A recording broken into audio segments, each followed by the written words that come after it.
projecting that into the future using that bell curve. And then you combine that with the increasing scarcity, the decreased block reward over the subsequent or your halving periods.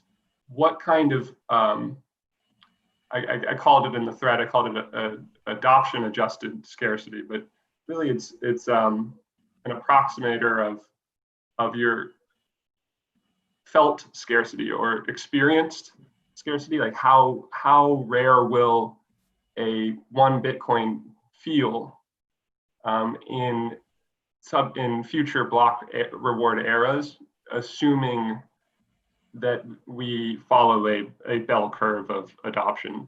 And by definition, there will be more and more and more people in the space fighting over Bitcoin. So to get there, that was the premise, and it's an easy enough idea to try to smash those two things together, but I had to make some serious assumptions about where we are in that bell curve in order to get there. And John, what's your perspective on where we are in terms of number of Bitcoiners at this point? Well, I mean, I pretty much rely on the same things that you probably do. You look at wallet addresses with over a certain threshold or amount of Bitcoin. I think it's probably a difficult thing to determine, really. So I think it's very subjective, probably. Mm-hmm. I see that I think you used wallets with over $1,000, was it, or 10? Yeah, $1,000. I think that's probably as good as any. I think most of us are kind of stuck in kind of the framework of subjectively kind of feeling it out. Where does it feel like vis-a-vis, internet in the early 90s sort of thing? I think that's probably the most, relevant corollary, although you could make the case, for smartphones, something like that. But I think the internet maybe is the magnitude is more on par. So I don't really know. I generally say, without any real data behind it, that we're probably early 90s internet right now. Yeah, exactly. I totally agree with that. And it's such a subjective measure to have to make. I ended up drawing the line at anybody who has stored $1,000 in Bitcoin has some, significant skin in the game, and or has decided that Bitcoin is worthy of storing a significant portion of their wealth. If I'm being honest, I think the bar should actually be quite a bit higher than that, but I was being conservative for this metric. I think the reality is that if people have truly arrived at the Schelling point that Bitcoin is on track to unseat all other forms of money and become the preferred store of value for the world, if you've truly arrived at that point, then you have set up your own Bitcoin wallet and you have stored your Bitcoin in that wallet. If we look at the blockchain right now, there's only 3 million addresses with over 0.1 Bitcoin in them. And if you look at 1 Bitcoin, how many addresses have at least 1 Bitcoin in them? It's like 600,000. So that's not very many people at all. But I wanted to take the more conservative assumptions of, I've heard some exchanges say there are 60 million Bitcoiners. And I sort of drew the line at, all right, who has a material amount of Bitcoin?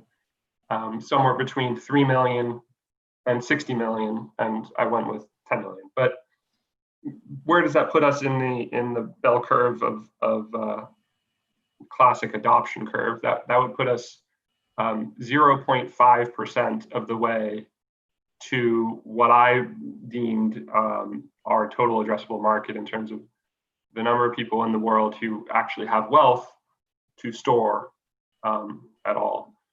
And so that puts us very early in that curve, meaning that we've had 3 entire reward eras and we're still only 0.5% into this adoption curve. The numbers that then get spit out when you smash that adoption curve against the future mining are pretty dizzying, because the way the front half of the adoption curve scales, the front half of the bell curve is, if you think about it, it's kind of an exponential.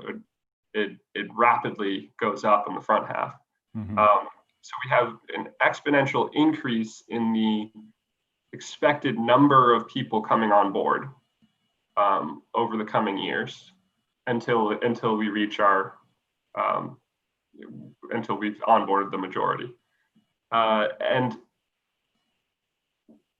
to complete the analysis, I was trying to figure out what do I expect in terms of a reasonable time frame for the world to wake up to this as a savings technology that needs to be a part of everybody's approach there to wealth management. And the internet is the thing that makes the most sense of how long did it realistically take to go from early internet until the majority of the world was using the internet. And it's something like 20 years, right? If we think about it that way. Mm-hmm. So that was kind of the goalpost I was using for setting up my expected timeline of how long it'll take for us to get up that bell curve and onboard the majority. And so it ended up being that the way the bell curve is set up is in the very middle is your 0 point. Your average person arrives at that moment in time. And as you move away from the center point, that's a standard deviation. So 60-something% fall within -1 to 1 standard deviation on the bell curve. And you go out a little bit further than that, it's, 2 standard deviations, and so on. And right now we're still at the -2.6 standard deviation point based on my assumptions, which means we have an awful lot of ground to cover still in terms of onboarding that majority, and they're going to come faster and faster if it follows the classic adoption curve. So when go ahead. I was just going to jump in for a sec. Don't lose your spot. But yeah. I think the question you asked a few minutes ago is really important, because you said, what would you consider to be adoption? And I think I heard or read some comments to your post in the thread, and a lot of people will say, oh, okay, well then the total addressable market is however many people at whatever you define as adoption, and that's like a really critical factor, because the degree of adoption can change, right? And just by a simple example, I was using ICQ on my home computer, and that was me adopting the internet in, let's say, 95 or 96 or whenever the hell it was, right? That's that's very different than how I use and interact with the internet today. I'm on it far more. I do far more with it. It's far more integral to my life. So, adoption, I guess what we're talking about is initial adoption, which again is very ambiguous and kind of hard to determine, and probably maybe impossible to standardize across the board, which is why, of course, you just kind of took a conservative approach. But, I think it's important to have, for the context of a conversation like this, to know that not only is it kind of like a tick box for each person that they adopted, but also once we get adoption, we get degrees of adoption that may extend the curve further than, such models may have initially projected. Absolutely. Yeah. That's a excellent level of nuance there. That I thought about this. I waffled with how granular to go and where to draw the line. But I think you're right. Like for me personally, I started buying into crypto actually through getting excited about Ethereum in 2016, in early 2016. And at that point I had skin in the game, so I would have met the bar that I just set. But I was nowhere near the level of understanding and confidence and excitement that I have since reached. So if you were to, how many people in the world have reached maximalism or have come to the conclusion that fiat currencies are headed towards failure in some period of time, and that Bitcoin is the lifeboat. That's probably a tiny portion of the number of people who own Bitcoin. Yeah. And I think one of the things that gets missed sometimes with critics of this sort of thinking is well, I guess they're thinking in linear terms. So they think, how could you get another 100 million, 500 million, billion people adopting the technology as is today? And the right answer to that probably is they won't. You know, a billion people aren't going to adopt Bitcoin as this clunky, risky, difficult to set up, you know, run your nodes, secure your Bitcoin, all this kind of stuff as it is today.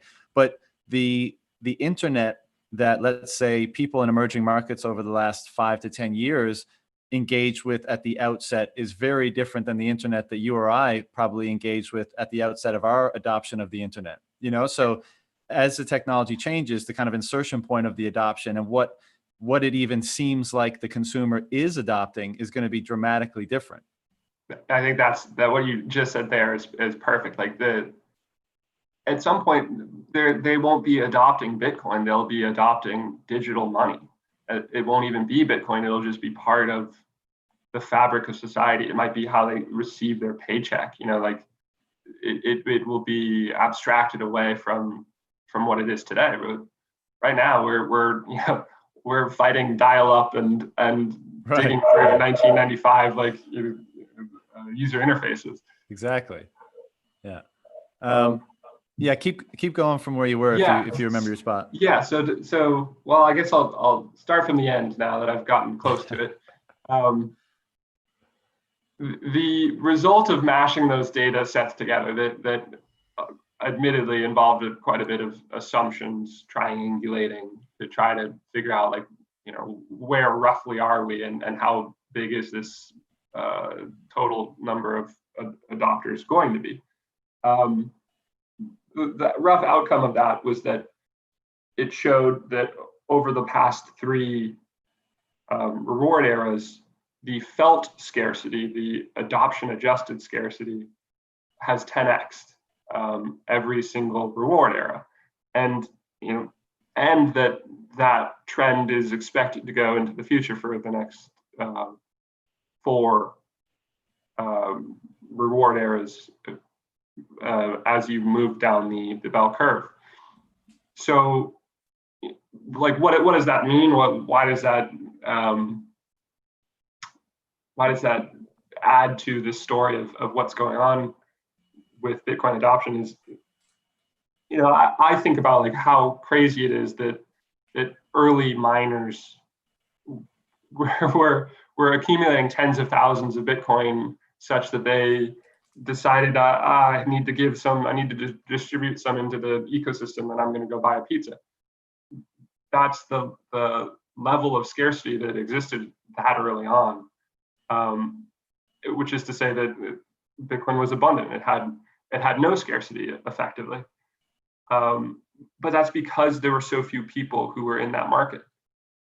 There were so few people fighting over Bitcoin. At that, you know, in those very early days, it was probably 100 guys who were mining, and that means there's no scarcity at all.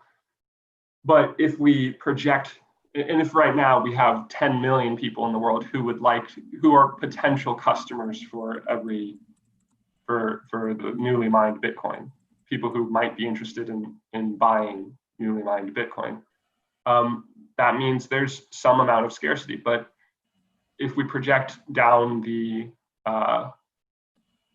adoption curve 10 years, you're not looking at 10 million people fighting over each newly mined Bitcoin. You're looking at 1 billion. And that's 4 orders of magnitude. That's 2 orders of magnitude. 3 orders of magnitude. That's a much different world that will exist in terms of the felt scarcity of Bitcoin, and the impact of that. You can easily see how if if the amount of mining, the amount of supply, the stock to flow is what's really driving the value of Bitcoin, and we've had this clear pattern looking backwards of there being 10x more scarcity on a adjusted to the number of adopters per reward era instead of the 2x that you see in the literal block reward numbers, and that 10x scarcity per reward era goes into the future as well.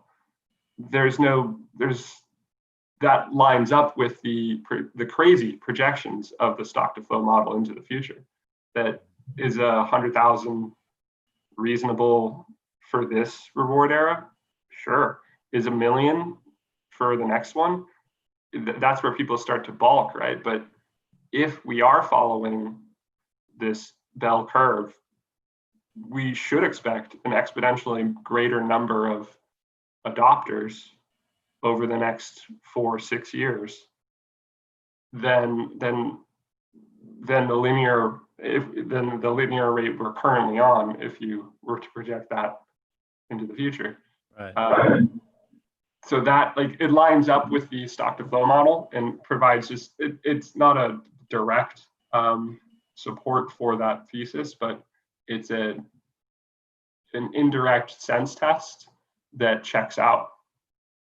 Well, I think some of the criticism, at least, of the stock to flow model has been that you can't really model demand, right? Yes, it's great that you're modeling this against a uniquely scarce asset with extremely unique characteristics, and comparing it to ones with perhaps similar characteristics. But one of the critiques has always been that you can't account for demand, and the future is uncertain, so that's just a fact that you can't. But I guess what we're attempting to do is extrapolate based on previous demand, which a lot of people would poo-poo, others are more okay with.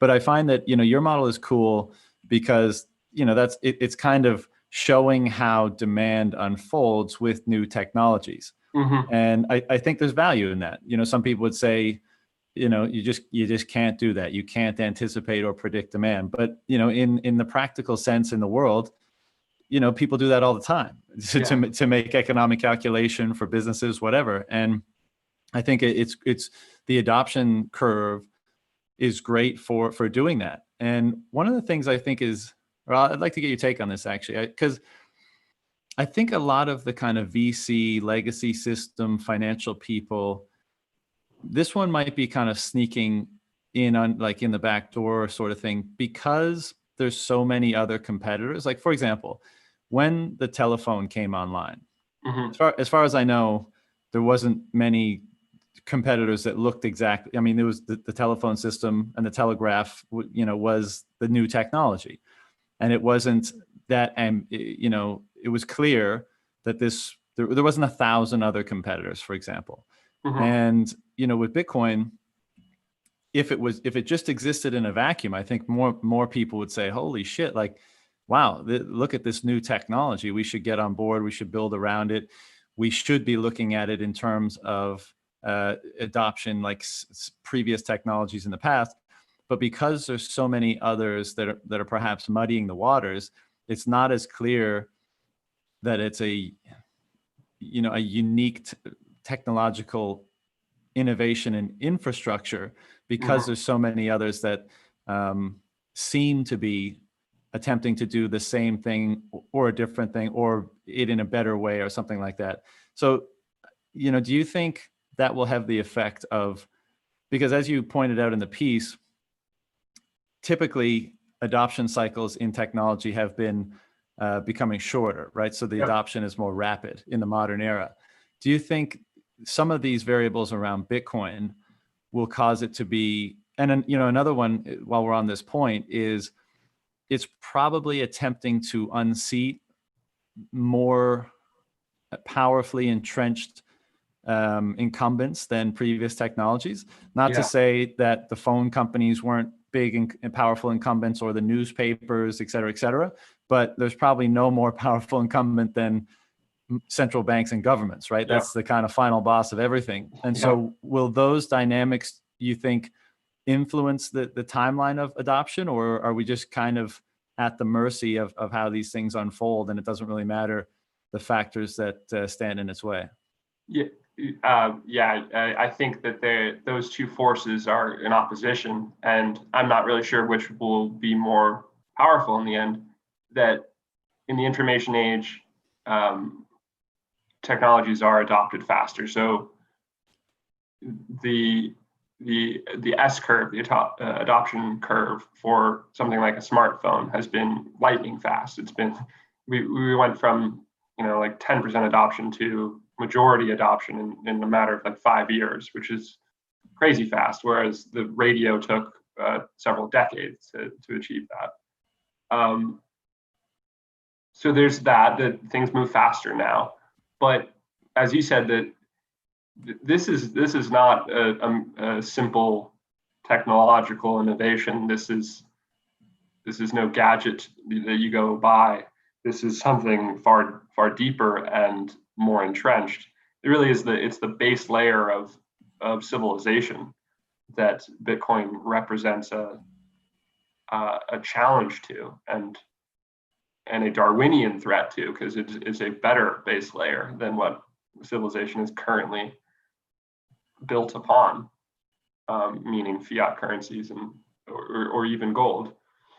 So that, I think, takes time, and I think that ultimately Satoshi accounted for this, whether he meant to or not, and has built in the cadence that it will follow. I think that the unbelievable genius of having a quadrennial halving that by definition will cause a supply shock that throws off the price equilibrium of supply and demand, and deterministically drives prices up and causes a bull run every 4 years, and that bull run is really the mechanism that attracts attention and causes people to get some skin in the game, because they can't stand to watch it go on another run like they did 4 years ago and stay on the sidelines. And so that mechanism is, I think, the cadence by which we will actually be moving down the adoption curve. Every 4 years, we're going to have a little ring of growth in our tree, in our tree trunk, and that's the boom times. Man, what would you give to just speak to Satoshi or them or whoever they were, just to ask them these questions? Like, is this the reasoning behind, like, did you make it a 4-year cycle for these reasons, for, to foster, or with an understanding of the way these sort of cycles work and the length of time required and all that kind of stuff? There's so many elements that are absolutely genius. And I think that history will look back on what Satoshi's contribution as one of the single greatest inventions ever, if not the greatest single invention in human history. Yeah. And he will be up, or them, I think it's a he, but he will be up there with Newton and Da Vinci, and any of the great polymaths of history. And I think that there's just no way that he had the level of contrarian mastery and correctness about all of these topics in macroeconomics that are playing out perfectly. That, like, why 4 years? Why have a halving like that at all? To some extent, he thought about this, but there have got to be. I wish I could ask him, what's the thing that has surprised you most about how it is actually working in the wild? Yeah. What unintentional strokes of genius were there? Because he couldn't. It's just not possible for one human that many breakthroughs. Yeah, I mean, I agree. I agree that he'll go down as, probably the greatest inventor of all time, just in terms of the impact of the tool that he's created.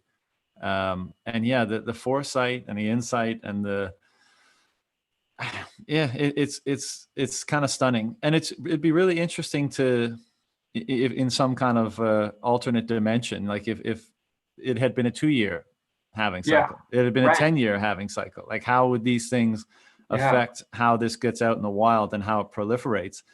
And we talked about a second ago forces that may make the adoption of this thing slower, right? The nature, how powerful the incumbents are, and maybe and other things. But on the flip side of that is what pulls on human incentives more than money, right? Like it's great yep, to be connected to the internet in the early days, to chat with your friends, to access information more easily and cheaply than ever before. And that's very compelling, and that's why the internet did what it did.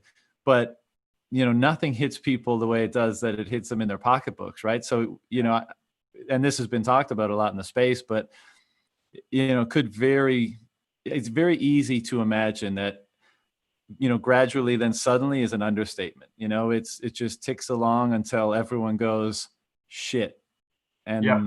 and they get it, and that may mean that doesn't matter how entrenched the incumbents are. Yeah, absolutely. And I think that part of how that's going to happen, I agree that that's how it's going to feel. That the bulk of the adoption curve is so much bigger than the first few standard deviations as you head up towards the middle. It's going to feel, if this thing plays out the way it is on track to, it's going to feel like suddenly. But I think that so one of the other concepts in an adoption curve, technology adoption curve, is there's this hazard that people warn about in the early stages. It's called crossing the chasm, and this is a common problem with technology startups, where you get your innovators, they get the value proposition of your new product, and you get the early adopters, but you fail to transfer that momentum into the majority. They don't see it, they don't really get on board, and it's a failure of marketing or messaging on the part of the company. Are there examples of that?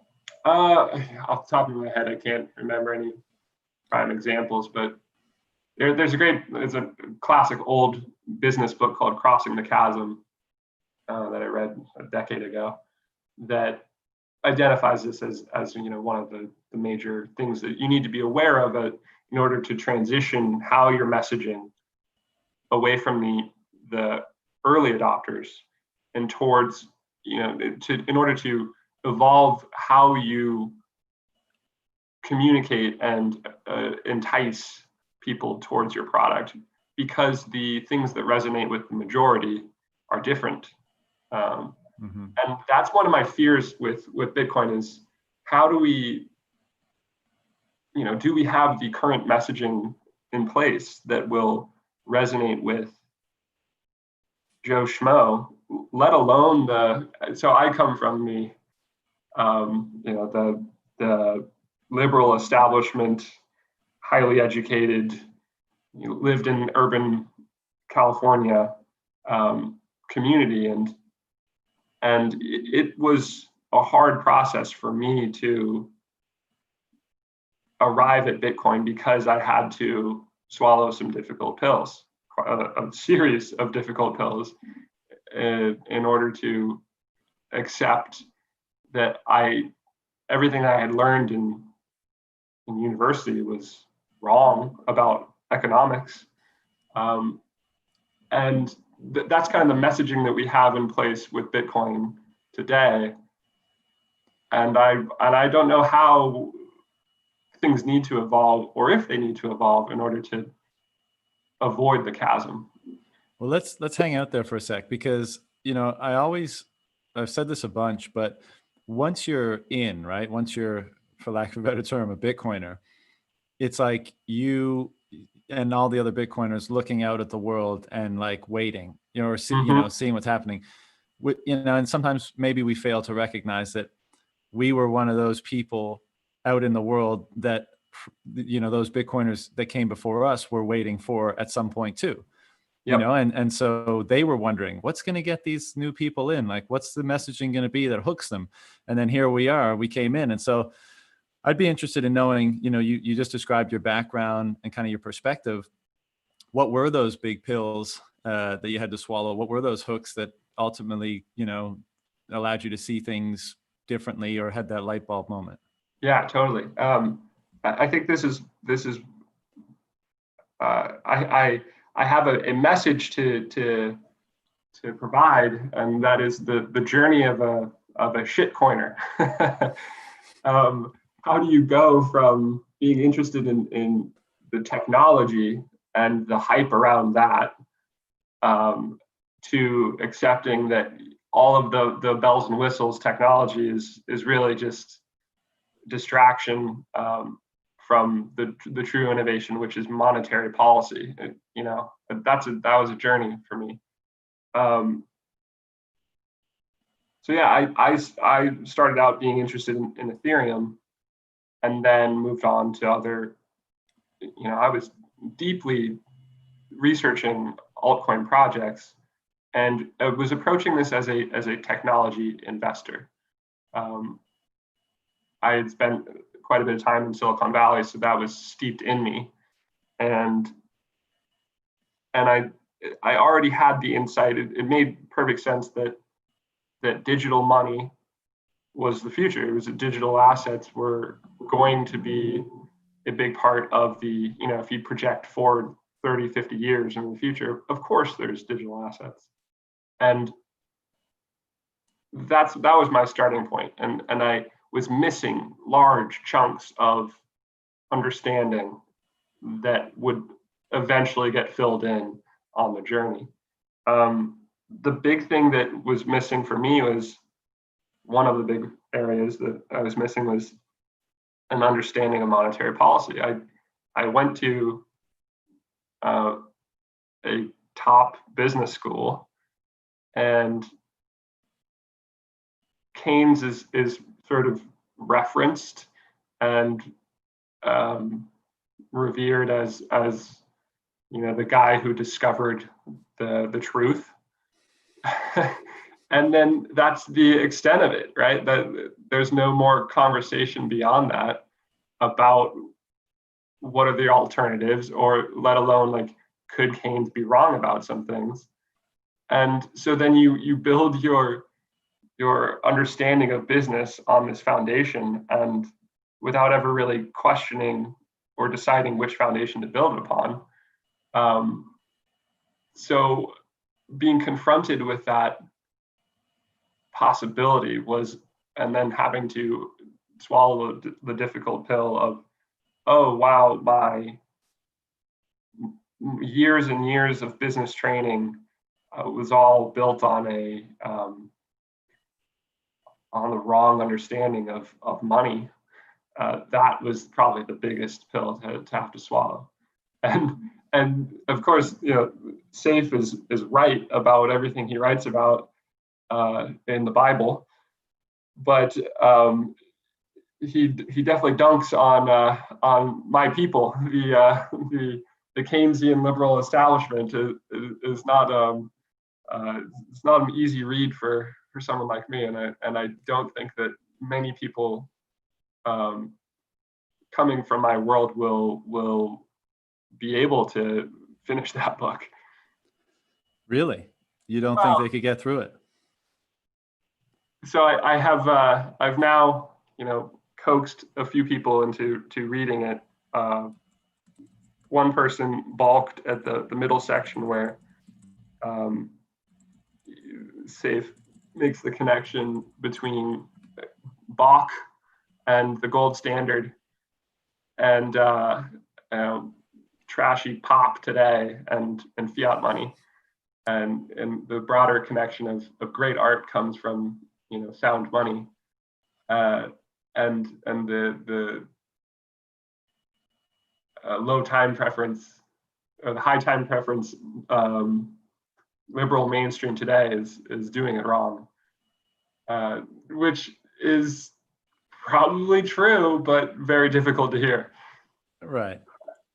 Yeah, I mean, that one you have to, well, first of all, it's not exclusively true in my opinion, but I see the point he's getting at, and that artists feel comfortable having a lower time preference and devoting themselves more fully and for longer periods because they know, they're more certain about, the future and the payoff and stability and that kind of stuff. Mm-hmm. But of course, there's always going to be people that like a Jackson Pollock because, that's just their fucking disposition or whatever. Yeah. But I take the point, but I think that one's a little bit further down the rabbit hole, Yeah. so that people it may not click with people initially. Yeah. Is it fair to say that this, your own journey, you've kind of, I think a lot of us are probably apolitical in the space, or our political stance is Bitcoin, but is it safe to say that those sort of things for you have changed as well as you got further into Bitcoin? Yeah, absolutely. And before this conversation, I was like, if I get asked about that, what do I say? I don't really know where I am anymore. Because first and foremost, my political views now are Bitcoin. That's the thing that is clear and true to me. But yeah, I hold the values of where I come from, the intellectual liberal class.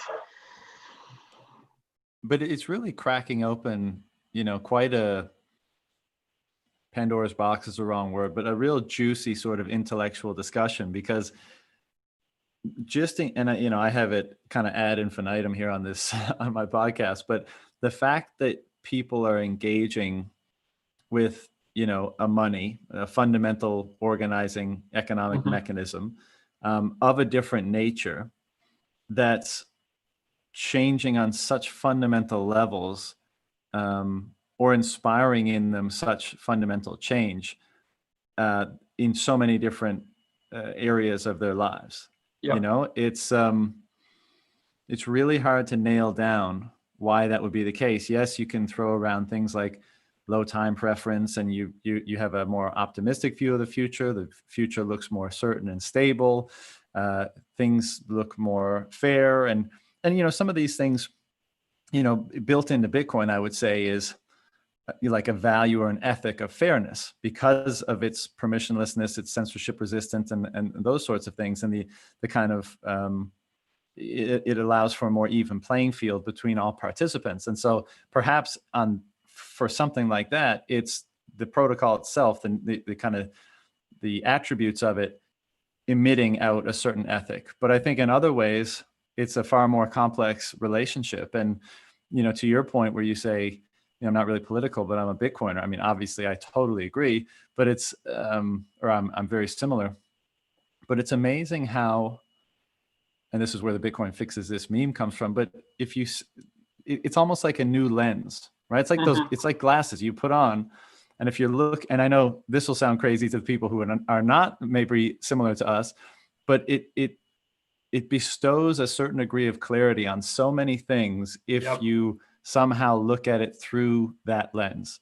Yes. Yeah, and absolutely. It's wild to, watch people on the far left and people on the far right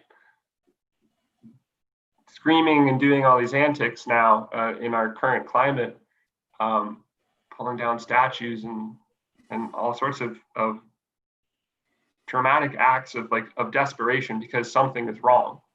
Something is very wrong. Everybody feels it. Inequality continues to go in the wrong direction. Mm-hmm.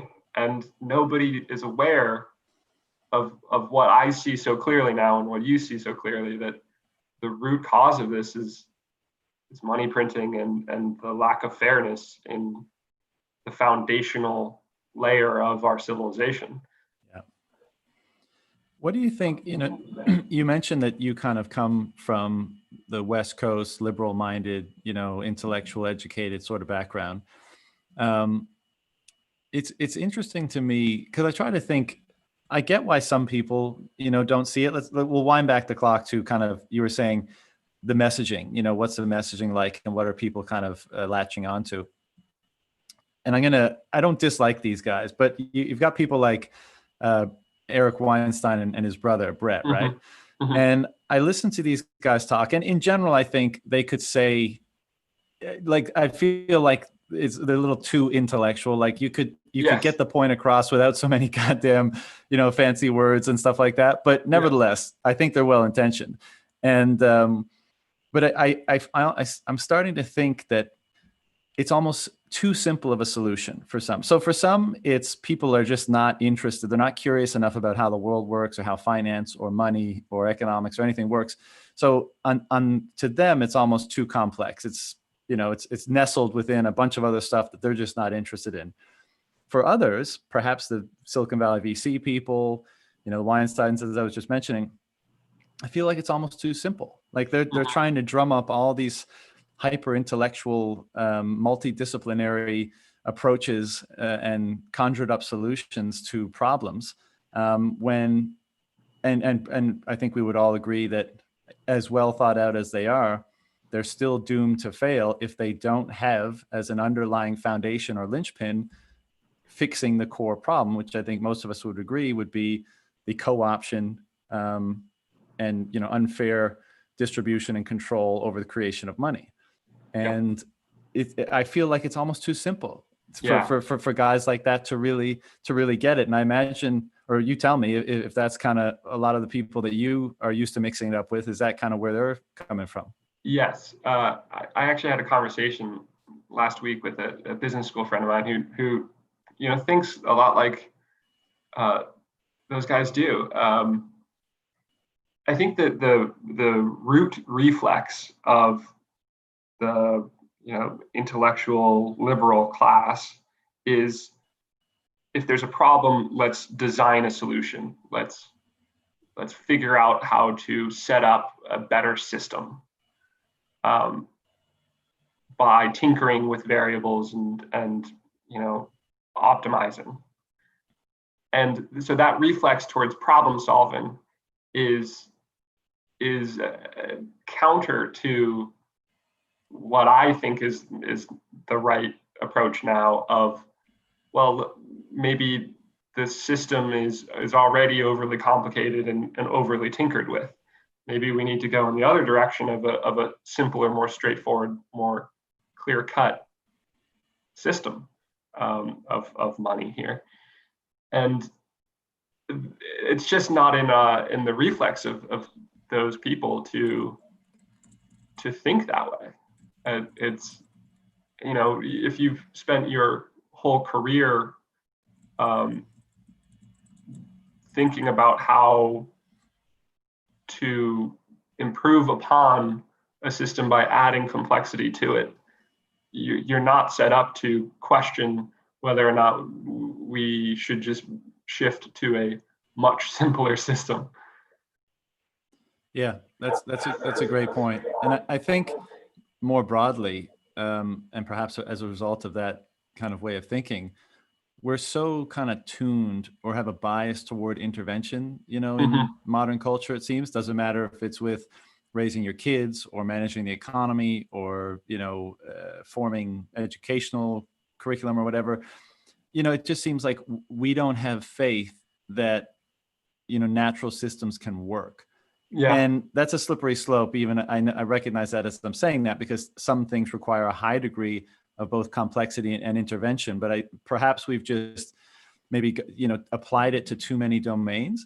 And I think, Bitcoin represents obviously a new paradigm, but a new system of interaction that says, you don't need to intervene overly in this. You just need to engage in a manner that suits you and the inherent characteristics of the protocol and the system and the incentive structure will take care of the rest. And in fact, you can't intervene. And so a lot of people are averse to it just simply for that reason, because that's kind of a terrifying proposition for some, that they can't have undue influence on something if they, climb a ladder, establish a certain degree of wealth, power, whatever, So I think it's somewhat antithetical to our, a theme in modern culture of just, a desire for control, I guess. People we live in a very controlling culture, and we want to control everything. And I mean, look at what's happening in the modern management of the economy, through the central banks. It's like, we want to make sure nobody fails. We want to make sure, everybody gets their checks. We want to make, and in all this attempt to manage interest rates, unemployment, all this stuff, we ultimately do so much more harm than good, but we're kind of blinded by our fear of relinquishing control. Yep, absolutely. And that makes me think about, like, I've been reflecting on how it's everybody has their own little personal journey or set of criteria for why they fell where they fell in the adoption curve.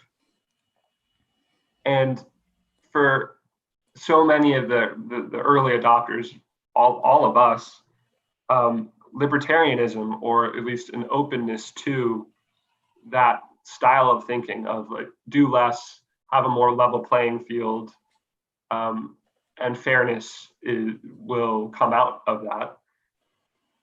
I think that's probably, like, the biggest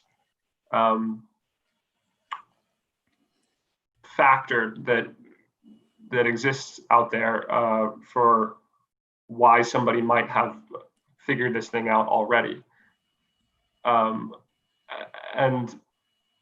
I think that's telling in terms of who's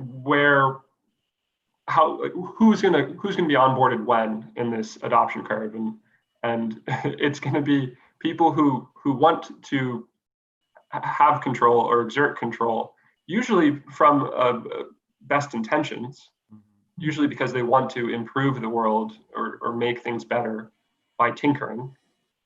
Those people are going to be later in the adoption curve, because such a core value they have is that through optimization and tinkering, you can create better systems, rather than the libertarian approach of create a fair and equal system and then let things go from there. Yeah. Well, as is often said, in one way, Bitcoin is a wealth transfer to the curious, and I guess you could also add on to that a wealth transfer to, I think a lot of this boils down, I think our inherent, perhaps inherent desire to control and intervene has its foundation in fear in its many different forms. And I think, the people, well, one, it stands to reason that the people that are most disenfranchised, basically the ones that have far less to lose than those for whom the system has been working well, then they naturally just have less fear of whatever's on the other side of this new system, right? Because they're like, well, I've already gotten fucked on the one, why not, take a chance on this other one, where those people for whom the current system is working well, I think just fear of the unknown and fear of change and fear of relinquishing control. Like I said before, I mean, I think that's a pretty darn ingrained and fundamental thing that many of us have.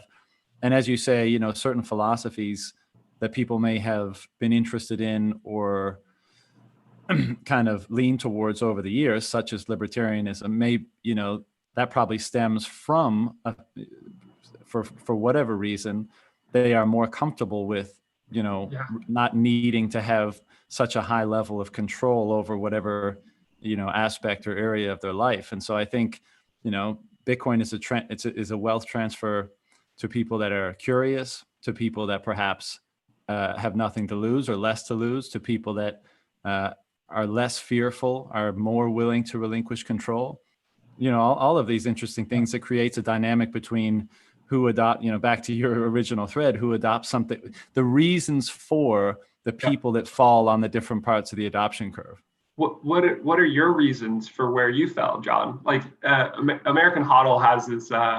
He likes to reference the Slumdog Millionaire, and how the lived experience of that protagonist caused him to know the answers and caused him to arrive where he did.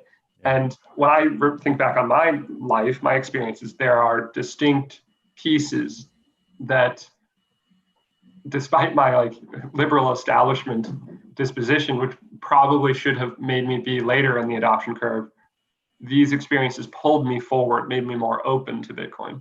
What was it for you? Like, why did you fall where you fell?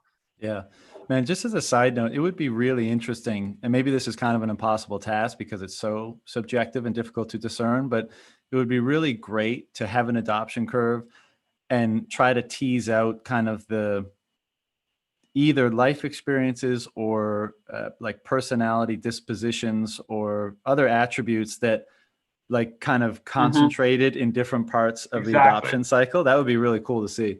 Yep.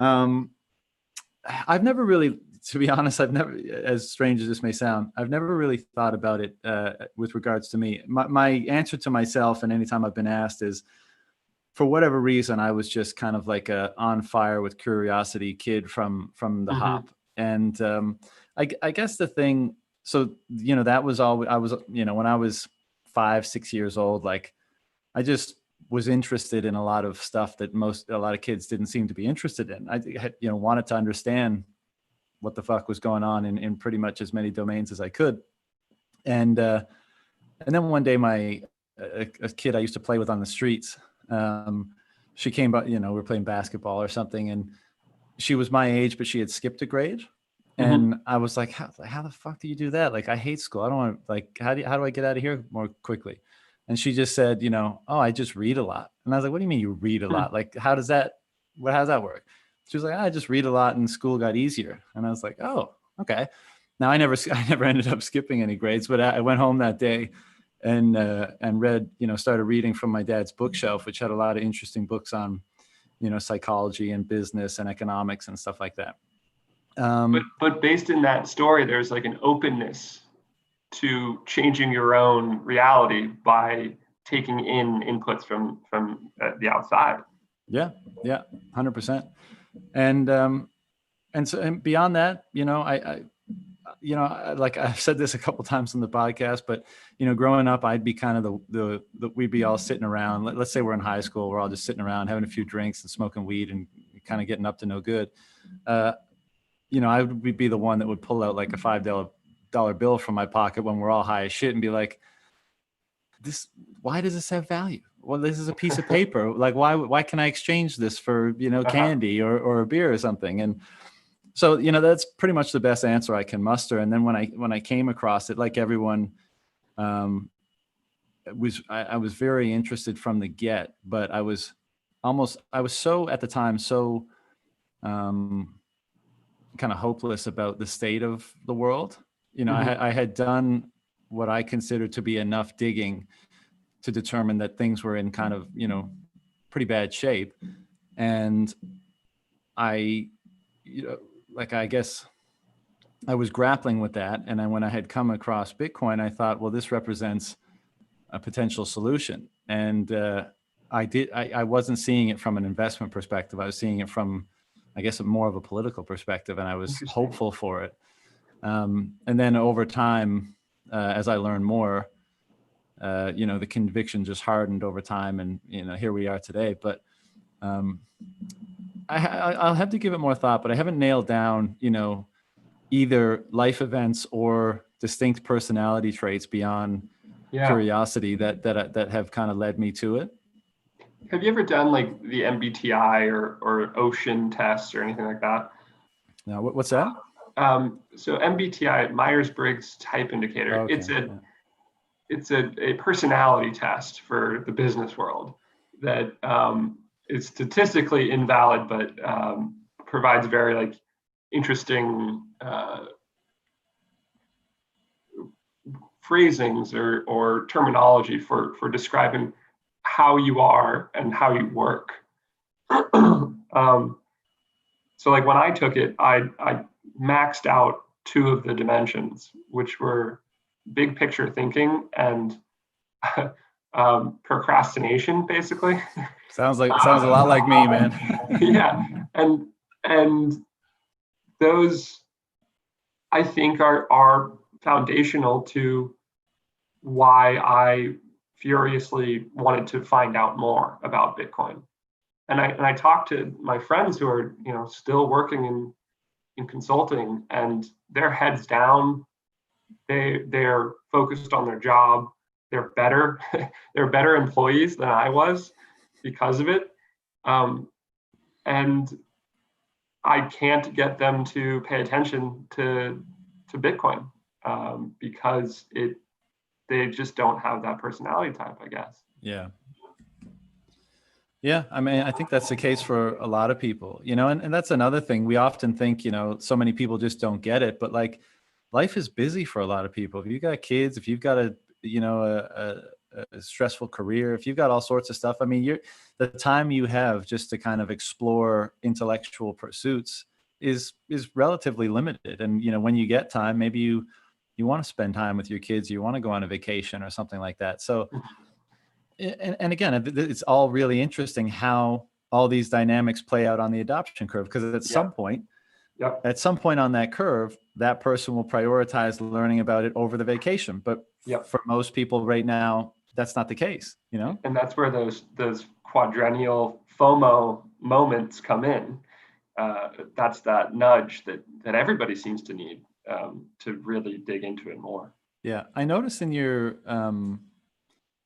analysis, there's, other than kind of the how we define adoption, there's no price discussion. You're kind of just articulating how something like this typically unfolds and making the correlation to how Bitcoin could unfold, and it was specifically relating it to its halving cycles, which is awesome. But first of all, what do you think about that? And maybe, you mentioned the stock to flow model earlier, maybe you relate it back to that, but also what role, and we touched on this a bit earlier too, but you have the adoption curve. And as we said, the critical thing to determine is what constitutes adoption, but we have to pick something, right? In order to be able to work with these models.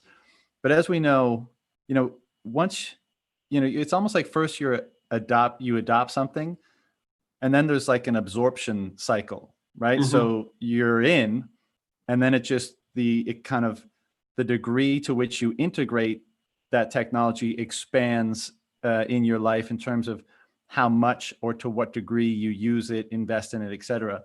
Yep. Is there any way, how do you think we would best model, articulate, display that component of adoption?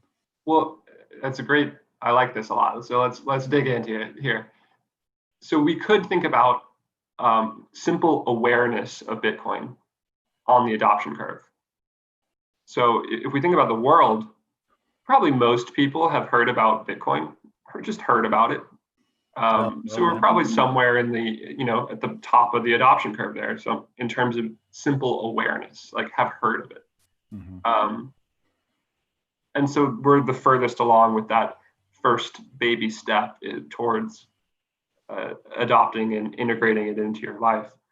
And then, and probably the next step is have some amount of skin in the game, right? And we're much less far along the adoption curve there, something like 1%, right? And then there's the, have a significant amount of skin in the game, which is what I chose to do my analysis on, and that we have 10 million people in the world, something like that, 0.5% into the adoption curve. But then the number of people who have, at the extreme, it's like I view Bitcoin as my savings account. It is where I'm storing my money. And like, how many people do you think view it that way? Very few. Yeah. If 60 million people, if the number of the exchanges like to quote, 60 million people have any amount of crypto asset. And 600,000 people have a Bitcoin wallet with at least one Bitcoin in it. It's the number of people who view Bitcoin as a savings technology, like the best savings technology for them to store their wealth in, has got to be much smaller than 600,000.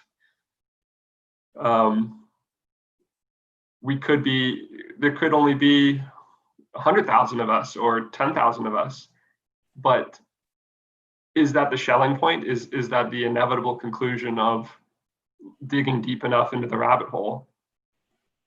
I think so. I hope so.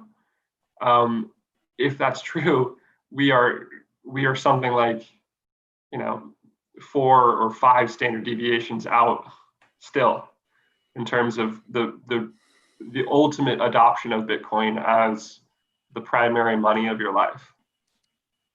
Yeah, that's pretty wild. But it's almost like you need, like, for one technology, you need several different adoption curves. That would be kind of interesting to see. So let's say you have an adoption curve for people who have wallets. So the exchanges say 50 million or whatever the number is, right? Then you have an adoption curve for $1,000 or more. Then you have an adoption curve for 10,000 or more. Then you have an adoption curve for people that use it as a savings account. And I presume, so sometime in the future, let's say streaming payments become a thing. So every minute you work, you're compensated rather than every 2 weeks or whatever. Yep. So there's an adoption curve for, basically adoption curves for each use case of it. Each use case.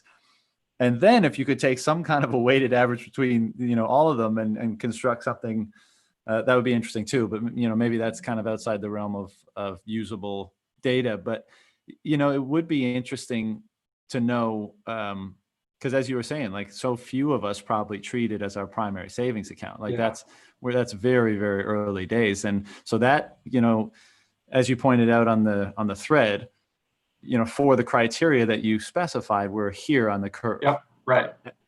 But for a different set of criteria, maybe we're down here. And earlier. That would be, I think that would be interesting to include on something like that.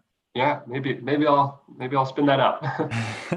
I keep thinking about, I think it was a Trace Mayer quote of, he has that great quote of Bitcoin is a black hole on the world's balance sheet, but he also has a quote, same idea, but Bitcoin is a $150 billion tiny little blueberry that is hooked up to the city water main, and this blueberry is infinitely expandable.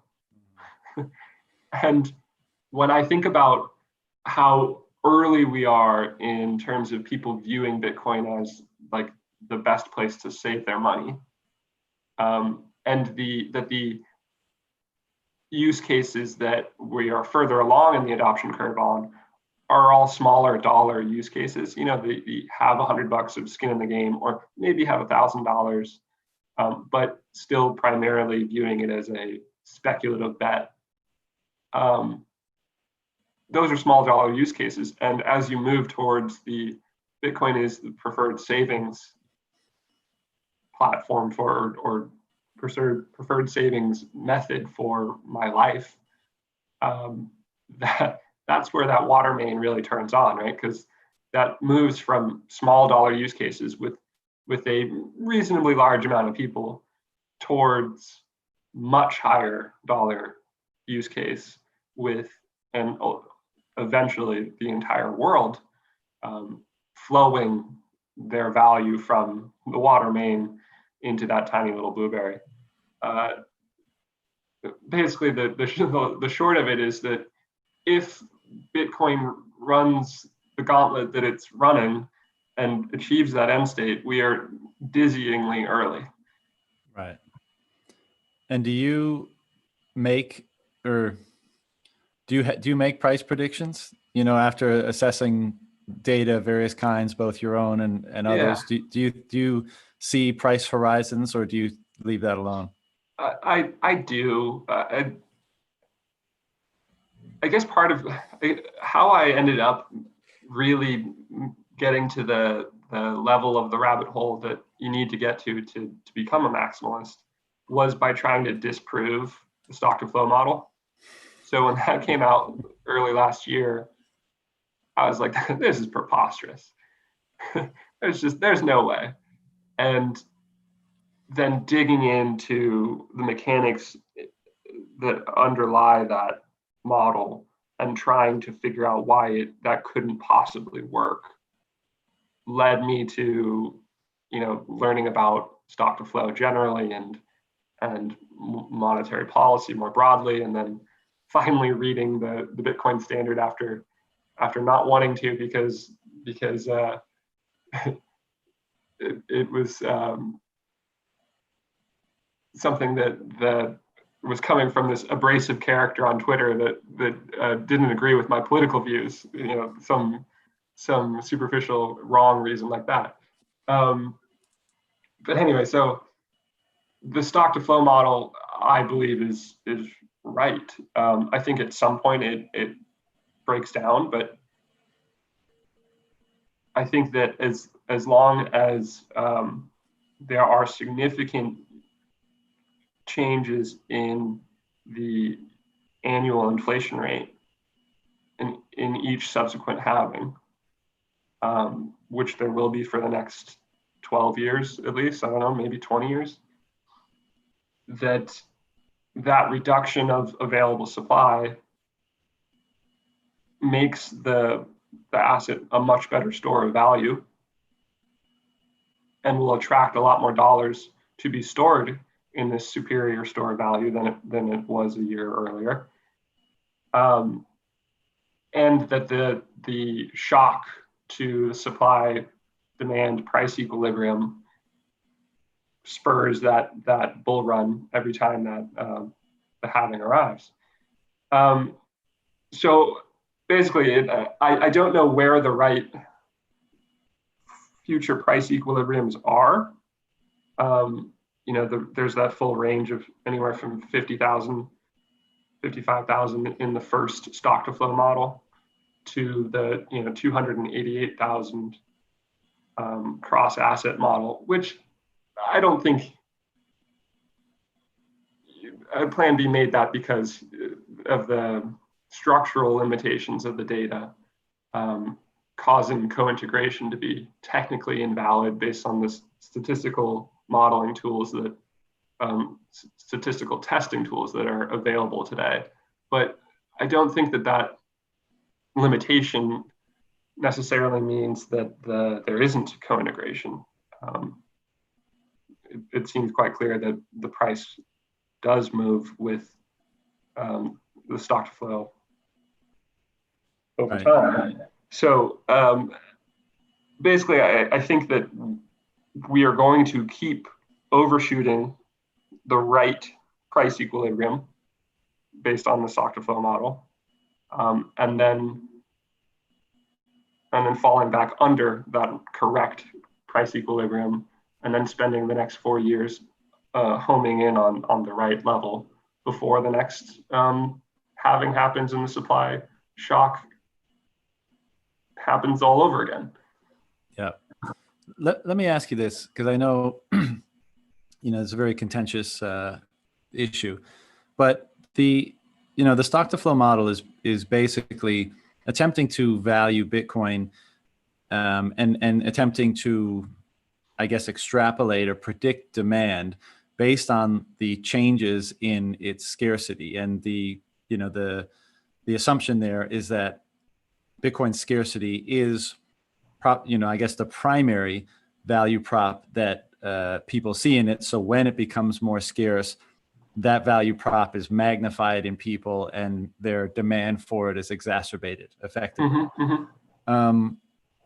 But of course, we know there's other value props for Bitcoin as well: censorship resistance and programmable money and all sorts of other stuff. Where do you think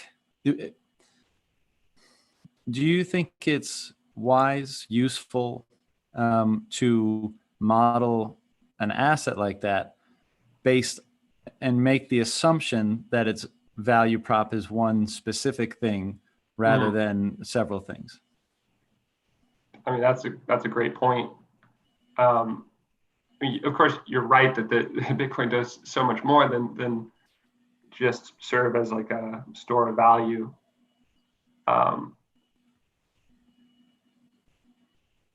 But if we think about like where the bulk of the focus is, or the bulk of the money comes from, or why it stays there, better yet, why does the bulk of money stay in Bitcoin? It's because people are storing their value there, right? So, I mean, you're right that you'd have to like break the value of Bitcoin into its constituent use cases, and sum up all of those little pieces to do that justice. But I think probably the bulk of that value would fall into the store of value bucket, and as the stock to flow keeps ratcheting up, Bitcoin becomes a better and better store of value asset. And I think, you know, we're hovering right at the annual inflation rate of gold right now, and what happens next halving when we're suddenly twice as good of a store of value as gold. I think you attract a lot more value, a lot more money to come live in Bitcoin because of that shift. So I think that's probably the biggest driver, but you're right. You would have to like break out what are the other pieces of, what are the other use cases, and how much value they drive as well. Let me ask you these two questions regarding, this has to do with adoption insofar as we were talking about before about what kind of impediments would there be to the timeline of adoption. And so on the one hand, we said, this is the strongest incentive, game there is with money. And so stands to reason the adoption cycle is going to be as fast or faster than other technologies, just because it conveys such a asymmetric advantage. Another argument may go something like this. Part one, and relevant to what we were just talking about, scarcity and stock to flow, is it's somewhat strange to me. And I know there's been manipulation in the gold markets via central banks and other entities, but that in the intervening years since 2008, when we kind of started on this, well, obviously we didn't start on the fiat experiment, but it reached a degree of manipulation that we hadn't previously seen. And a lot of us were kind of taken aback by the measures taken at that time in 2008-9, up till, let's say, pre-COVID crisis. A lot of money printing had gone on, a lot of, a lot of bad, or one would think damaging monetary policy through governments and central banks around the world. And yet the kind of gold, which was the soundest, well, excluding Bitcoin for a moment, there didn't seem to be much movement or interest during such an era of abuse to gold during that time. Now, I know it coincided with an equity bull market and all the rest of it, but this is kind of my point, is that in an era now where people can have their Cash App and, they can buy fractions of a Tesla stock, for example. And I'm not super familiar with the Austrian argument on this point, but I know when I spoke with Gene Epstein before, he was making the case that at least some Austrians thought that money should only be a medium of exchange and not a store of value. And if people were able to, in perhaps some kind of make-believe world where their assets were so liquid that they could hold them up until the point of time they needed to make an exchange and then convert into the exchangeable good and then convert back to an asset immediately after the purchase or the exchange, then, there wouldn't be money. So what I'm getting at here is, if we have Cash App, if I can hold equities, let's say my cash savings account is basically equities. And then when I want to go buy a dinner at a steakhouse or something, I sell my Tesla stock at the moment, at the point of sale when I'm paying my bill. And it just, as you know, as other services are trying to do in the Bitcoin space today, it just does everything in the background. It goes from cash to, you know, the payment processor, and then the payment processor converts into their own liquid asset afterwards. And cash becomes such a marginalized or less important as an instrument of value storage, that the case for something that that does store value as a cash is lessened. Do you know what I'm trying to say here? That was a bit totally wordy, do. but yeah.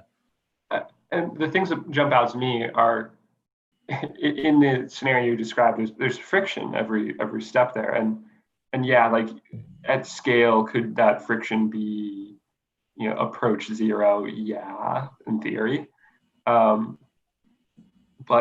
there's friction and there's middlemen and in those steps, and so if you're a business who's a middleman, you have to take a cut in order to support your P&L.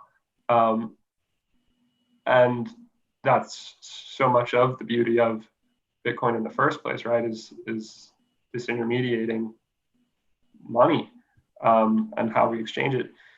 And yeah, then I come back to your point earlier at the beginning of your question was, you know, why didn't we see gold significantly outperforming equities over the last 10 years? But I think that the reverse question is plays in here of why did equities become a store of value?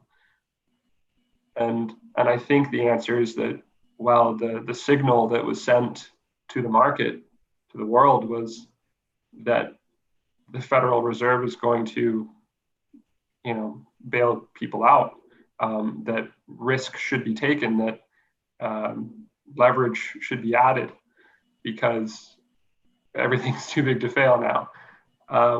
And that led to the monetization, the store of valueification of equities. So I think that time frame is not representative of the truth of gold's stability versus storing value in equities generally. Right. And I agree with that. And I think, kind of to answer my own question, I think part of the answer is, at least, you know, let's say that works and the tech is there and you can just go from, you can pay for a stake with, you know, by selling a portion of your Tesla stock. I think, you know, part of the answer is the risk-free element of savings. You know, I think society benefits from having a risk-free method of storing wealth, and that's probably the most suitable to be a transfer of wealth as well, a medium of exchange. But as you say, the kind of the risk assessment has been perverted, or at least highly influenced in what we're dealing with today. So that, and in fairness, you know, Bitcoin is highly volatile, and people see that as risky. And depending on your time horizon for when you want to use it as a medium of exchange, it very much is. And so I think possibly that's why we have this, you know, back and forth in the current landscape. But I think as things continue to change, you know, Bitcoin will be seen as a more risk-free way of preserving your capital, especially longer-term capital, and, you know, markets will be seen as more risky than they might appear to be today. Yeah, I've been digging into Jeff Booth's book, and he has this excellent point that over the last 10 years, we've had to add $4 of debt for every dollar of growth. Yeah. And you know, the obvious question out of that is, how long is that sustainable for? We're distorting markets on a scale that is clearly not sustainable for long. And what happens when that jig is up, the store value of equities is thrown out, potentially, or at least to some extent. Yeah, I think bad things happen, right? People, bad things happen. people overinvest, and you can make the case that people overinvest in Bitcoin, but the interesting thing is you always know how much of the ultimate total supply of Bitcoin you own. And despite intermittent short-term volatility, that's a tremendously unique thing to be able to have. In fact, Yep. I don't think you can have it anywhere else, right? Nowhere else. The Robert Breedlove article of Zero and Bitcoin, I think nails this what makes Bitcoin so special, and I don't know that it gets enough airtime. Is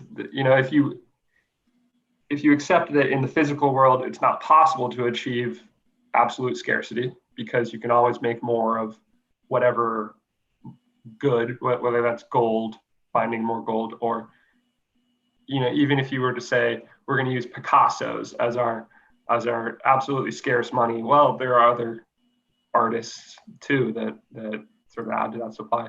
But so in the physical realm, it's not possible to have absolute scarcity. So we've never had absolute scarcity.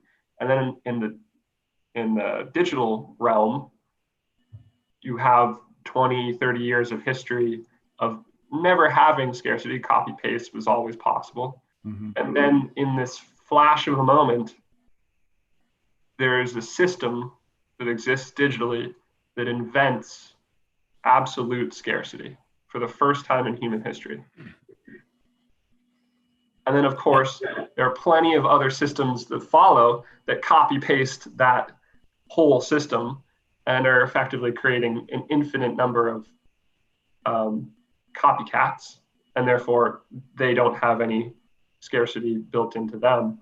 But that first and only system that invents absolute scarcity in the digital realm does have it. And so you, by owning a slice of that pie, that is an absolutely scarce stake that you have, that you will always have. And in a system that cannot be added to. And that, I think, is going to take us decades for us to really wrap our heads around. Yeah, I totally agree. And I to your point about Breedlove and a lot of the other great writers and people in this space, I mean, their time it will come, once, as we have said so often throughout this conversation, we're so damn early. But once more eyeballs get on this space and see the kind of quality of thought and people, there's going to be a lot more interest. Do you think there's going to be any Nobel Prizes? Well, I mean, Satoshi's going to scoop up all the damn prizes available for a while, I would imagine, once this sinks in on people. But yeah, I think there'll be thinkers and writers and people in this space that are that will be deserving and that will receive accolades for seeing things early and that kind of stuff, for sure. It's kind of unavoidable. But talking about the absolute scarcity, I think that's one of the things. Not only that people just can't understand the concept really, and how it could, and why even the digital realm is required for it. But if we go back to what we were saying earlier about, control and, ultimately having faith in humanity, and I might be out on a limb here, so pull me back if I am, but, the scarcity, first of all, Bitcoin has established absolute scarcity. And I think many of us would agree it's the only shot. You either coalesce upon this digital scarcity or you don't have it at all and it's lost forever, which is, that in itself is just a crazy, in my opinion, realization and something to grapple with. But the other aspect of that, and the one that perhaps requires, faith in oneself or humanity generally, is that scarcity, although it's facilitated by the bringing together of the technologies that Bitcoin deploys, it's upheld via a social layer. Yep. Right? Via the people that choose, that say this is the one and only digital scarcity, or this is the one and only absolute scarcity, rather. And I think a lot of people have a very difficult time with that because they know how fickle and persuadable and corrupt people can be. And they think that is, a kind of Achilles heel to this whole system. Now, and I think it's fair to say it's by no means a done deal, right? There's been episodes in Bitcoin's history where that social layer has been tested, and thus far it's passed the test. And I think it's becoming less susceptible to failing that test as we move forward. Mhm. But I think it's still important to recognize that that's a part of it, and perhaps it's a fun intellectual pursuit to try to explore,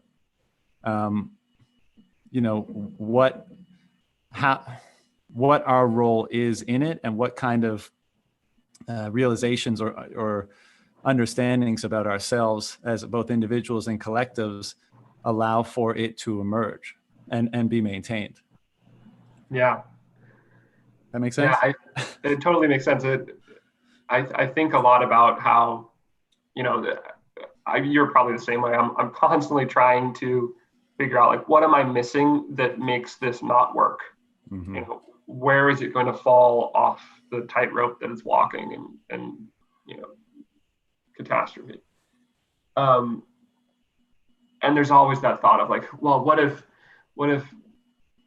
nation states rally together to come up with some fair and alternative decentralized digital currency? But baked in that, it's not possible. You can't have an authority saying, hey, everyone, this is the thing that we're going to go with now. Trust us, we won't change it. Yeah. And that's, people talk about the immaculate conception of Bitcoin, and I think that is underappreciated. That was one of the sticking points that I had as somebody who is interested in what other technology improvements are there on blockchain technology, and what are the faster, better, more efficient ways that people have come up with. Going from that to recognizing that, what really matters is that this thing was able to achieve traction and scale without any marketing budget, without any central authority promoting it, and therefore without any central authority that has the ability to steer it. And that's never going to happen again. Yeah. And I think we all benefit from understanding that on a deep level. And as a result, of course, benefiting from this thing, again, as individuals and as a collective, but also being stewards of this, ultimately precious thing. And, that's the type of language that people that aren't into it would it would raise an eyebrow. But Yeah.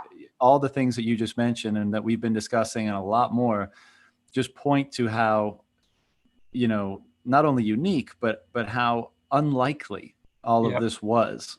And that we have to appreciate how precious it is and steward it, I guess, as we have been doing, but continue to make sure we steward it in the right way. Which brings in all these responsibilities or areas to help contribute, right? And part of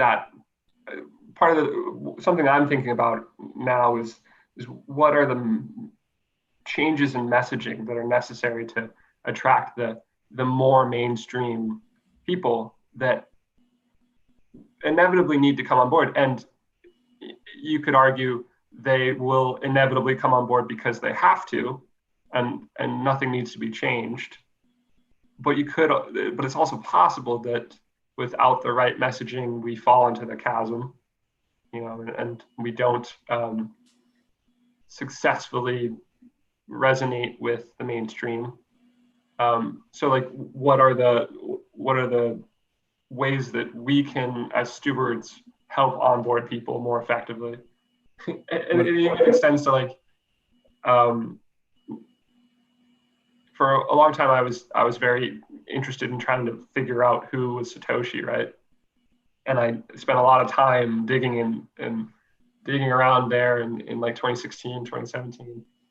And now I don't care, but further, I actually think it's our responsibility to keep him anonymous, to point people in the wrong direction, actually. All right. All I these totally little agree. things that we as stewards have to do. Yeah. And what else have you, because I agree. I do think this is going to, I mean, it's not going to happen without people, but it's going to happen without my conscious effort to make it happen, obviously, Mhm. right? Mhm. Without any one person's conscious effort. But I do think, perhaps it's, we help steward it, help accelerate it, maybe we avoid some pitfalls if we bring to it, our best intentions and our efforts and that kind of stuff. So, I definitely think there is a benefit to engaging and expressing the different elements of this thing that you care to express and that kind of stuff and that are meaningful to you. But what, you say you've been thinking about it. What have you kind of come up with in terms of messaging that resonates with you? Yeah, so I've been experimenting with what are the ways that I can get traction, get intellectual engagement from my network, my personal network. Um, so I've been trying everything, in terms of how do you roll out the value proposition, how do you entice people in, um, and it's such a mixed bag. I can't say I've come up with anything that works better than anything else, um, but I think that that's experimentation and tinkering that we all need to be doing, and then um, communicating what works within the community so that we can evolve our it sounds bad when you phrase it as like a sales pitch, um, but evolve our messaging about why everyone should have a small percentage allocation to Bitcoin today. Yeah. Show more effectively. Yes. Yeah. Yeah.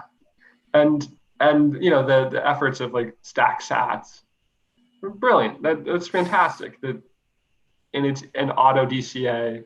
What the guys at Swan are doing, I think, will be a big wave Mm-hmm. um, for this next era. Like if you think about where we were in 2017 in terms of onboarding and the infrastructure that was set up, and most importantly, the UX, the user experience, the UI even of these systems, it was atrocious.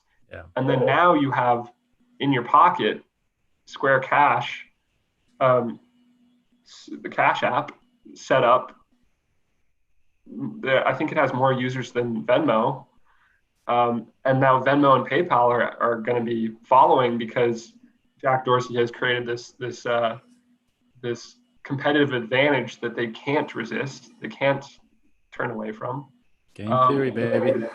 It's the game theory of it is brilliant, and I'm really excited about like this this push towards among like energy providers to use their unused gas flares. Mm-hmm. Just plug up what's his name? Is Steve Barber who's Yep. working on that? Hook that up to a generator and connect that to some hashing power, and suddenly you've monetized your waste energy. And we're still in this early stage where the regulatory powers, the people that have the ability to really fight and potentially snuff out this community, are confused or unaware that this thing has staying power and is a threat. And to the extent that we can get entrenched with the Paul Tudor Jones characters of the world, but then also the PayPal's and Venmos, built into their business models, and then built into the business models of energy producers, we're on track to have a foothold that cannot be um, regulated away. Yeah. And that's exciting. I totally agree. You want to be careful not to assume things are inevitable, right? Because that can, that can lead to some dangerous thinking or action. But it's at some point you also have to allow yourself to believe you're seeing things clearly. because otherwise you won't act. And I guess finding the happy middle ground between the two is where you want to hang out. But there's just so much encouraging stuff going on, and so much greater integration, and the game theory playing out on so many different levels, and the education, and as you say, that the technology improvements, and what we were talking about earlier in terms of kind of what people are adopting when they come in, at what stage of the adoption cycle and curve. It's also encouraging. Man, I'm going to give you the last word, but before, I think I forgot at the beginning, just so people have context for this discussion, and obviously I don't want you to dox yourself or anything, but what is your professional background? Are you comfortable saying that? Yeah, sure. So I spent a number of years in consulting. In fact, that was one of my projects, was one of those experiences that made me more open to Bitcoin and digital assets generally. I spent some time on my firm's internal perspective, shaping my firm's internal perspective about how to approach banking digital transformation. And what the single takeaway for me from that whole exercise was that banks are unable to transform their business models and really even go digital. The one thing that was off limits was you can't even suggest that we change the mainframe core banking system. They're still running mainframes, and they refuse to touch that. And yet they talk about digital transformation and how to update their business models for the digital world. Those were the kinds of technology projects that I was working on in management consulting, and that background made me think about what are the disruptive trends in technology, and just how unprepared large business is to see these threats in advance and adapt to them. It's very rare that you have a Netflix that disrupts their own business model of mailing DVDs to go to a streaming model because they see disruption coming. And that's part of why I think that this is going to catch the entire financial sector off guard. Nice. Well, man, this has been super enjoyable. I know we could probably do it for another couple hours, but we'll have to save that for another time. Did you have any last words before we shut it down? No, I think we riffed on a lot of things. So I'm excited for the future. I hope that people keep working on how they're attracting their network in and share best practices. Nice. All right, man. Well, look, thank you again for coming on. It's been super fun. Good luck with everything, and look forward to connecting in the future. Yeah, sounds good, John. You have a good one. All right.